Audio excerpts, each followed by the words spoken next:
ഒരു വീട്ടു നമ്പറിൽ 70 വോട്ടർമാരെ ഉൾപ്പെടുത്തിയത് ഇവിടത്തെ ഭരിക്കുന്ന കേരളത്തിലെ അന്തം കമ്മികളാണ്. ഇനി എന്ത് ധാർമ്മിക ഉത്തരവാദിത്വമാണ് നിങ്ങൾക്കൊക്കെ ഉള്ളത്? രാഹുൽ ഗാന്ധിയുടെ മറ്റേ പവർ പോയിന്റ് പ്രസന്റേഷൻ, ഇവിടെ ഇന്ത്യ സഖ്യം ഇവിടെ ആഞ്ഞടിക്കുന്നു. കേരളത്തിൽ ഇന്ത്യയിൽ ആകെ നരേന്ദ്രമോദി ചെയ്തത് വോട്ടുകൊള്ള, സുരേഷ് ഗോപി ചെയ്തത് വോട്ടുകൊള്ള. അവസാനിത ഞാൻ നേരത്തെ പറഞ്ഞ പോലെ വെച്ച വെഡികളെല്ലാം സ്വന്തം ആസനത്തിലേക്ക് തുളഞ്ഞു കയറുന്ന അതിവിചിത്രമായ കാഴ്ച. ഇനി മുനീറിന്റെ ഒരു പ്രസ്താവന കൂടിയുണ്ട് കേട്ടോ. ഇതാ 2-ാം പേജിൽ സിപിഎമ്മിനെതിരെ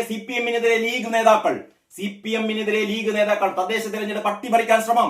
കേരളത്തിൽ തദ്ദേശ തെരഞ്ഞെടുപ്പ് അട്ടിമറിക്കാൻ ശ്രമം. സിപിഎമ്മിന് അറിയാം, സിപിഎമ്മിന് മനസ്സിലായിട്ടുണ്ട്. എന്ന് പറഞ്ഞാൽ വരാനിരിക്കുന്ന തദ്ദേശ ഭരണ തിരഞ്ഞെടുപ്പിൽ സിപിഎമ്മിന് അടിതെറ്റുകയാണ്. വരാനിരിക്കുന്ന നിയമസഭാ തെരഞ്ഞെടുപ്പിൽ കേരളത്തിൽ നിന്ന് മുച്ചൂടും തൂത്തെറിയാൻ പോകുന്ന സിപിഎം അതിന്റെ ആദ്യത്തെ അടി അവർക്ക് ഏൽക്കാൻ പോകുന്നത് തദ്ദേശ ഭരണ തിരഞ്ഞെടുപ്പിലാണ്. വളരെ കൃത്യമായി അവർക്കറിയാം. കാരണം ബിജെപി വളരെ കൃത്യമായി ഗ്രൗണ്ട് ലെവൽ വർക്കുകൾ മാസങ്ങൾക്ക് മുമ്പ് തന്നെ തുടങ്ങിയിരുന്നു. അവർ കൃത്യമായി തദ്ദേശ സ്വയംഭരണ സ്ഥാപനങ്ങൾ കൈയടക്കാനുള്ള ശ്രമം അവർ കൃത്യമായി തുടങ്ങിയിരുന്നു, ന്യായമായ മാർഗങ്ങളിലൂടെ. സിപിഎമ്മിന് മനസ്സിലായി, ജനങ്ങൾ എല്ലാ കാലത്തും ജനങ്ങളെ പൊട്ടന്മാരാക്കാൻ പറ്റില്ലല്ലോ, ഞങ്ങൾക്ക് ഒരു ഗതിയും പരഗതിയുമില്ല എന്ന് സിപിഎം മനസ്സിലായപ്പോൾ അവര് ശ്രമിക്കുന്നത് വോട്ടർ പട്ടിക അട്ടിമറിക്കാനാണ്.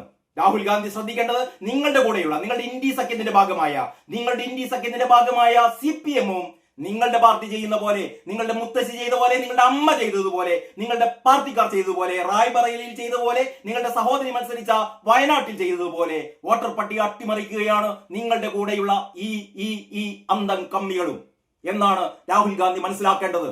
നിങ്ങളെപ്പോലെ പൊട്ടന്മാരല്ല അവര് കുറെ കൂടി കുശാഗ്രശാലികളാണ്, കുബുദ്ധികളാണ് എന്നുകൂടി നിങ്ങൾ മനസ്സിലാക്കണം. മുനീർ പറയുന്നത് എന്താണെന്ന് പറയും. വളരെ